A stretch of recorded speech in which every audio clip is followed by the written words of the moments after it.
Hi hello guys, எல்லாருக்கும் வணக்கம். இன்னைக்கு நம்ம வீடியோல என்ன பார்க்க போறோம்னா ரொம்ப யூஸ்ஃபுல்லான டிப்ஸ் தான். இன்னைக்கும் பிரெக்னன்சி பத்தி தான் பேச வந்திருக்கிறோம். என்னன்னு பாத்தீங்கன்னா, ஆக்சுவலா நம்ம டாக்டர் சொல்லுவாங்க, ஃபர்ஸ்ட் மந்த்ல இருந்து நம்ம பேபி பிறக்கிற வரையும் நம்ம பிளட்டோட லெவலை இன்க்ரீஸ் பண்ணிக்கிட்டே இருக்கணும்னு சொல்லுவாங்க. ஸோ 11க்கு மேலே தான் இருக்கணும்னு சொல்லுவாங்க. ஸோ இதை எப்படி மெயின்டைன் பண்ணலாம் இந்த ப்ரெக்னன்சி பீரியட்ல அப்படின்னு சொல்ல வந்திருக்கேன். நெக்ஸ்ட் பார்த்தீங்கன்னா, பிளட்டோட லெவல் கம்மியானா B2 B12 அந்த ஊசி போடுவாங்க. ஸோ இதனால பிளட் இன்க்ரீஸ் ஆகுமா அப்படி நிறைய பேருக்கு கொஸ்டின் இருக்கும். நிறைய பேருக்கு தெரியாமலே நம்ம போட்டுட்டு இருப்போம். ஸோ இதுக்குள்ள ஆன்சரையும் நான் உங்களுக்கு சொல்லணும்னு வந்திருக்கேன். வாங்க நம்ம வீடியோக்குள்ள போகலாம். வீடியோக்குள்ள போறதுக்கு முன்னாடி என்னோட சேனலை எனக்கு சப்ஸ்கிரைப் பண்ணலன்னா ப்ளீஸ் சப்ஸ்கிரைப் பண்ணி அப்படியே அந்த பெல் பட்டனையும் கிளிக் பண்ணிக்கோங்க. மோஸ்ட்லி நிறைய பேருக்கு என்னோட வீடியோ ஷேர் பண்ணுங்க, அவங்களுக்கும் ஹெல்ப்ஃபுல்லா இருக்கும். ஸோ நானும் ஹாப்பியா இருப்பேன், நீங்களும் ஹாப்பியா இருக்கலாம். ஓகே கைஸ், நம்ம வீடியோக்குள்ள போலாம். B12 பத்தி நான் ஃபர்ஸ்ட் பேசுறேன். ஃபர்ஸ்ட் நான் உங்களுக்கு புரியுற மாதிரி நான் பேசுவேன். அறிவியல் சம்பந்தமா எனக்கு வாயிலெல்லாம் வராது. அந்த மாதிரி பேசாம நம்ம ரெண்டு பேருக்குமே புரியுற மாதிரி நான் பேசிக்கிறேன். B2 B12 B2ங்கிறது நரம்புல போடுற ஊசி, B12ங்கிறது ட்ரிப்ஸ் மூலமா ஏற்றுவாங்க. ரெண்டுமே அயன் ஊசி தான். இதனால என்ன ஆகும், இதனால பிளட் ஏறுமா அப்படின்னா கிடையாது. இந்த ஊசி என்ன ஆகும்னா, நம்ம உடம்புக்குள்ள செலுத்தினதுக்கு அப்புறம் நம்ம சாப்பிட்றோம் பாத்தீங்களா, அந்த சாப்பாடுல எவ்வளவுக்கு எவ்வளவு பிளட்டை எடுக்க முடியும், இன்க்ரீஸ் பண்ண முடியும். அந்த பிளட் இன்க்ரீஸ் பண்றதுக்குள்ள சத்தை மட்டும் உறிஞ்சி எடுக்கும். இதுதான் இது ரெண்டுத்துக்குள்ள வேலையே. ஸோ B2 B12 போட்டா மட்டும் பிளட் ஏறாது. நம்ம எவ்வளோக்கு எவ்வளோ பிளட் இன்க்ரீஸ் ஆகிறதுக்குள்ள ஃபுட்டு சாப்பிட்றோமோ அவ்வளோக்கு எவ்வளோ நம்மளுக்கு அது பெனிஃபிட் ஆகும். ஓகே கைஸ், அடுத்த டிப்ஸுக்கு போகலாம்.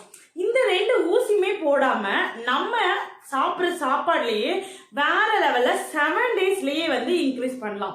எப்படின்னு நான் சொல்றேன். ஃபர்ஸ்ட், கொண்டக்கடலை மஸ்ட்.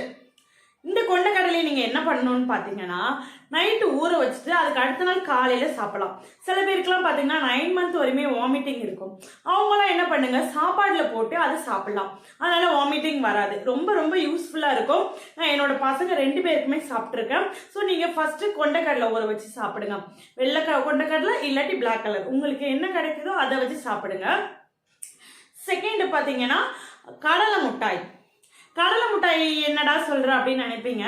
என்ன சொல்ல வரேன்னா, நிலக்கடலை சாப்பிட்டா நிறைய பிளட் இன்க்ரீஸ் பண்ணும். பட் நிறைய பித்தம் இருக்கிறவங்க நிலக்கடலையை ரொம்ப எடுத்துக்காதீங்க. ரெண்டாவது பாத்தீங்கன்னா, நிலக்கடலையை ரொம்ப சாப்பிட முடியாது, திகட்டும், விற்கும். ஸோ இது நம்ம கடலை மிட்டாயா சாப்பிடலாம். ஃபர்ஸ்ட் என்னோட பேபி கவர்மெண்ட் ஹாஸ்பிட்டல்ல தான் பிறந்தான். ஸோ அங்க இருக்கிற சிஸ்டர் என்னோட பிளட்டோட கவுண்டிங் கம்மியாகும் போது எனக்கு சொன்னதுதான் கடலை மிட்டாய். நீ எவ்வளவுக்கு எவ்வளவு கடலை மிட்டாய் சாப்பிடுறியோ அதுக்கேத்தாப்புல உனக்கு பிளட் இன்க்ரீஸ் ஆகும். ஏன்னா எனக்கு ஃபர்ஸ்ட் பேபிக்கு வாமிட்டிங்கும் இருந்துச்சு. ஸோ என்ன இதை மாதிரி சாப்பிட சொன்னாங்க. ஸோ நான் உங்களுக்கும் சொல்லுறேன், இந்த மாதிரி நீங்க சாப்பிட்டு பாருங்க. வாமிட்டிங் இல்லாதவங்க நிலக்கடலையே சாப்பிடலாம். இல்ல எனக்கு அப்படி சாப்பிட முடியாது அப்படிங்கிறவங்க கடலை மிட்டாயா வாங்கி சாப்பிடுங்க. அதுக்கு அடுத்து பாத்தீங்கன்னா, அத்திப்பழம். மூணாவது அத்திப்பழம். எல்லாருக்குமே முக்கால்வாசி பேருக்கு தெரியும். பட் நம்மளால ஜூஸ் போட்டு சாப்பிட்ற அளவுக்கு அவ்வளோ பொறுப்பானவங்க கிடையாது. அவ்வளோக்கு அவ்வளோ பொறுமையா உட்காந்து சாப்பிடவும் நம்மளால முடியாது அந்த பீரியட்ல. ஸோ நீங்க என்ன பண்ணுங்க, ஒரு 2 டேஸ்க்கு ஒன்ஸ் பக்கத்துல இருக்கிற ஃப்ரெஷ் ஜூஸ் கடையில ஐஸ் கம்மியா போட்டு வாங்கிக்கலாம். இதை வாங்கி குடிக்கிறதுனால வேற லெவல்ல பெனிஃபிட் இருக்கு. சீரியஸா சொல்றேன், அந்த அத்திப்பழம் ஜூஸ்க்கு வேற லெவல்ல நம்மளோட பிளட் கவுண்டிங் ஒரு 7 நாளையே இன்க்ரீஸ் ஆகும். ஸோ நீங்க இதை ட்ரை பண்ணுங்க. ஃபோர்த் உங்களுக்கு 7 டேஸ்ல இன்க்ரீஸ் ஆகணும்னு நினைச்சீங்கன்னா இதை டெய்லியும் எடுத்துக்கோங்க. பிரெக்னன்சி ஆனவங்க தான் இதை சாப்பிடணும்னு கிடையாது. இப்போ நம்மளுக்கு பிளட் கவுண்டிங் கம்மியா இருக்கு நம்ம வீட்டுல யாருக்காவது ஒருத்தருக்கு அப்படின்னு நீங்க நினைச்சீங்கன்னா அவங்களுக்கு கண்டிப்பா இதை சஜஸ்ட் பண்ணுங்க. என்னன்னு பாத்தீங்கன்னா, சுவரொட்டி, ஆட்டோட சுவரொட்டி. இதை நீங்க என்ன பண்ணணும்னு பாத்தீங்கன்னா, ஃபர்ஸ்ட் நல்லா கிளீன் பண்ணிட்டு லைட்டா தோசைக்கல்லுல வச்சு வரட்டி எடுத்துக்கணும். அதை எடுத்துக்கிட்டு அதுக்கப்புறம் லைட்டா வெங்காயம் போட்டு தாளிச்ச மாதிரி முட்டை நம்ம எப்படி பொடிமாஸ் பண்ணுவோமோ அந்த மாதிரி கூட நீங்க தாளிச்சுட்டு லைட்டா பெப்பர் போட்டு நீங்க சாப்பிடுங்க. இதனால வேற லெவல்ல பெனிஃபிட் கிடைக்கும். 7 டேஸ்ல பாத்தீங்கன்னா அப் டு 12% மேலதான் உங்களோட பிளட் கவுண்டிங் இருக்கும். இதுக்கு நான் கேரண்டியே கொடுக்குறேன். 7 டேஸ் நீங்க சாப்பிடுங்க.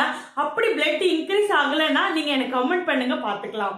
ஓகே கைஸ், இந்த உங்களுக்கு ரொம்ப யூஸ்ஃபுல்லாக இருந்திருக்கும்னு நினைக்கிறேன். ஏன்னா இந்த 4 தான் நான் வந்து யூஸ் பண்ணேன். பெரிய பையனுக்கு வந்து நான் வந்து 8 மந்த்தில் வந்து வெறும் 7 தான் வச்சுருந்தேன். ஸோ வந்து டாக்டர்லாம் வந்து B1 B2 B12 ஊசி போட சொல்லிட்டாங்க. இந்த ஊசி போடுறதுனால இன்னொரு இதுனா வேற லெவலில் வலிக்கும், பயங்கரமாக வீங்கி போயிடும். ஸோ நான் ரொம்ப கஷ்டப்பட்டுட்டேன். அடுத்த பேபிக்கு வந்து நான் எல்லாமே முன்கூட்டியே ஃபர்ஸ்ட் மந்த்ல இருந்து 9 மந்த் வரையும் நான் நல்ல ஆரோக்கியமான சாப்பாடு சாப்பிட்டேன். நீங்களும் அதே மாதிரி நல்ல சாப்பாடு சாப்பிடுங்க, மாதுளம்பழம் சாப்பிடுங்க, ஃப்ரூட் சாப்பிடுங்க, நல்ல பாட்டு கேளுங்க, ஜாலியாக என்ஜாய் பண்ணுங்க உங்களோட பிரெக்னன்சி பீரியடை. அடுத்த ஒரு வீடியோவில் உங்களை சந்திக்கிற வரையும் உங்ககிட்ட இருந்து விடைபெறுவது உங்கள் ரெனி. டாடா, பாய் பாய்.